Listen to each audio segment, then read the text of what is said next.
Hello ma'am ma'am சொல்லுங்க. வணக்கம் ma'am. மாலை முரசுல இருந்து ரிப்போர்ட் ராஜேஷ் பேசுறேன் மேம். சொல்லுங்க.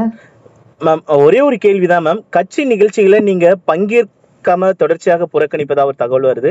எதனால மேம் நீங்க பங்கேற்கிறது இல்ல கட்சி நிகழ்ச்சிகள்ல? கூப்பிடுறது இல்ல என்ன அவ்வளவுதான். எதனால மேம்?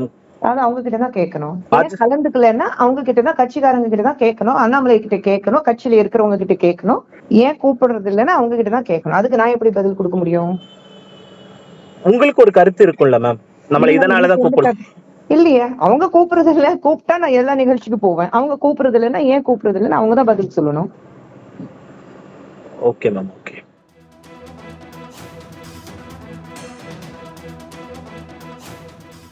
அண்மை செய்தி. பாஜகவிலிருந்து பாஜக கட்சி நிகழ்ச்சிகளில் நடிகை குஷ்புவை அழைப்பதில்லை என்று தற்போது ஒரு பிரத்யேக பேட்டியில் நடிகை குஷ்பு தெரிவித்திருக்கிறார். இது தொடர்பான மேலும் விவரங்களை தருவதற்காக செய்தியாளர் ராஜேஷ் இணைப்பில் இருக்கிறார். அதாவது அவங்க கிட்ட தான் கேட்கணும். ஏன் கலந்துக்கலன்னா அவங்க கிட்ட தான், கட்சிக்காரங்க கிட்ட தான் கேட்கணும். அண்ணாமலை கிட்ட கேட்கணும், கட்சியில இருக்கிறவங்க கிட்ட கேட்கணும். ஏன் கூப்பிடுறது இல்லைன்னா அவங்க கிட்ட தான் கேட்கணும். அதுக்கு நான் எப்படி பதில் கொடுக்க முடியும்? உங்களுக்கு ஒரு கருத்து இருக்கும்ல மேம், நம்மள இதனாலதான் கூப்பிடல. இல்லையே. அவங்க கூப்பிடுறது இல்ல, கூப்பிட்டா நான் எல்லா நிகழ்ச்சிக்கு போவேன். அவங்க கூப்பிடுறது இல்லைன்னா ஏன் கூப்பிடுறது இல்லைன்னு அவங்க தான் பதில் சொல்லணும். Okay ma'am. ஓகே.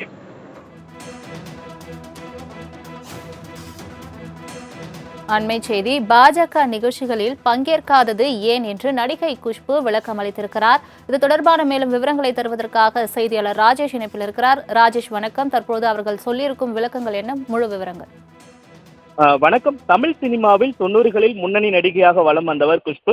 2010ஆம் ஆண்டு அரசியலுக்குள் நுழைந்தார். திமுக, காங்கிரஸ். பிறகு 2020ஆம் ஆண்டு அவர் பாஜகவில் இணைந்தார். 2021ஆம் ஆண்டு, அதாவது பாஜகவில் இணைந்த ஒரே வருடத்தில் அவருக்கு சட்டமன்ற தேர்தலில் 1000 விளக்கு தொகுதியில் போட்டியிட வாய்ப்பு வழங்கப்பட்டது. அப்போது திமுக வேட்பாளராக இருக்க எழிலனிடம் 32 வாக்கு வித்தியாசத்தில் தோல்வியடைந்தார். அதன் பின்பு கடந்த ஆண்டு பிப்ரவரி மாதம் அவர் தேசிய மகளிர் ஆணைய உறுப்பினராக நியமிக்கப்பட்டு அவர் சிறப்பாக செயல்பட்டு வந்தார். பல்வேறு இடங்கள் பெண்கள்லாம் எங்கெல்லாம் பாதிக்கப்படுகிறார்களோ அங்கு சென்று குரல் கொடுத்து அவர்களை நேரில் சந்தித்து அவர்களுக்கு என்ன தேவையோ என்று அதனை எல்லாம் சரியாக செய்து வந்திருந்தார். திமுக அரசு மீதும் எதிர்க்கட்சிகள் காங்கிரஸ் மீதும் பல்வேறு குற்றச்சாட்டுகளை முன்வைத்து தொடர்ச்சியாக பாஜகவிற்கு ஆதரவாக அவர் தொடர்ச்சியாக செயல்பட்டு வந்தார். அதே நேரத்தில் பாஜகவினருக்கு எதிரான அந்த பாலியல் குற்றச்சாட்டு முன்வைக்கும் பொழுது அதற்காக அவர் குரல் கொடுக்கவில்லை என்பதெல்லாம் அவர் மீது வைக்கப்பட்ட விமர்சனமாக இருந்தது. இதற்கிடையே நடந்து முடிந்த மக்களவைத் தேர்தலில் பாஜக சார்பில் மீண்டும் குஷ்பு போட்டியிடுவார் என எதிர்பார்க்கப்பட்டது. தென்சென்னை தொகுதியில் அவர் போட்டியிட தலைமையிடம் கோரிக்கை வைத்ததாக அப்போதே தகவல் வெளியிருந்தது. ஆனால் அவருக்கு மறுக்கப்பட்டதால் அவர் தொடர்ச்சியாக அதிருப்தியில் இருப்பதாக கூறப்பட்டது. இந்த நிலையில்தான் இந்த அண்ணா பல்கலைக்கழக விவகாரம் தொடர்பாக நாம் அவரிடத்தில் ஒரு பேட்டிக்காக கேட்டிருந்தோம். அப்பொழுது அவர் ஒரு பிரத்யேக தகவலை நமக்கு தெரிவித்திருந்தார். பாஜக நிகழ்ச்சிகளில் நீங்கள் முன்பை போல ஏன் பாஜகவுக்கு ஆதரவாக தீவிரமாக செயல்படுவது இல்லையே என்று நாம் அவரிடத்தில் கேள்வி எழுப்பினோம். அதற்கு பாஜக சார்பாக நடைபெறக்கூடிய எந்த நிகழ்ச்சியிலும் தன்னை அழைப்பதில்லை என்ற குற்றச்சாட்டை வைத்திருந்தார். ஏன் அழைக்கவில்லை என்று நம்ம கேட்கும் பொழுது அதை நீங்கள் அண்ணாமலையிடம் தான் கேட்க வேண்டும். ஏனென்றால் எந்த ஒரு நிகழ்ச்சிகளுக்கும் என்னை அவர்கள் அழைக்கவில்லை.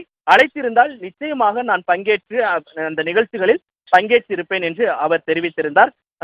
குஷ்புவை பொறுத்த வரைக்குமே EVKS இளங்கோவன் மறைந்த போது அங்கு சென்று அஞ்சலி செலுத்தியும் போது அவர் தெரிவித்திருந்தார் காங்கிரஸில் தனக்கு மிகவும் நெருக்கமானவர் என்றெல்லாம் அவர் சொல்லியிருந்தார்.